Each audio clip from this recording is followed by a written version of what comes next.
Hello and welcome to Nicaragua. You know, I've done lots of trips for the BBC as a foreign correspondent. Always it's been about problems, about wars and conflict. This trip for the Fairtrade Foundation is completely different. It's about solutions, it's about being creative. And I'm going to start off with the coffee farmers up north.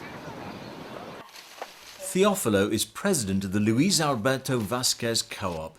It's made up of 35 families, and we were there in February for the last days of the coffee picking season.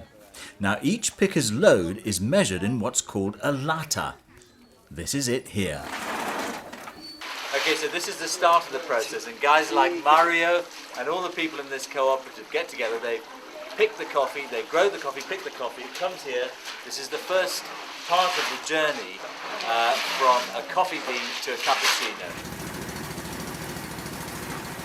The transformation from a cherry to a bean begins with taking off this fleshy pulp. Next, it's washed and dried again. Then off for quality control at a new plant partly paid for by the Fairtrade Premium. Meet Fatima and Alex. Their parents are still coffee farmers, but they're learning new skills as tasters. Fatima is doing extra studies through a scholarship funded with Fairtrade money. I'd say a hint of chocolate, perhaps a little bit of blackberry just bubbling through, maybe even a touch of spice. You think I'm talking rubbish, don't you? Well, all of those things are here, the Coffee Tasters Flavour Wheel. All this is organised by Proda Co-op, a sort of super cooperative, which is an example of the way ordinary farmers can have a real presence in the often complex world of the coffee trade. Right, this is I'm going to introduce you to Merlin Preza, and she's head of the Proda Co-op, this amazing organisation that's selling so much coffee around the world. Thank you very much for seeing us. Shall we go to your office? Okay. With great pride, Merlin shows me the array of their Fairtrade products and where they're eventually sold. Europe, Japan, America. Oh, fantastic. Look at this.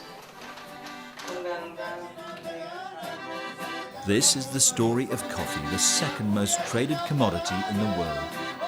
From growers to tasters, from farmers to families, here in Nicaragua, fair trade is leaving its mark.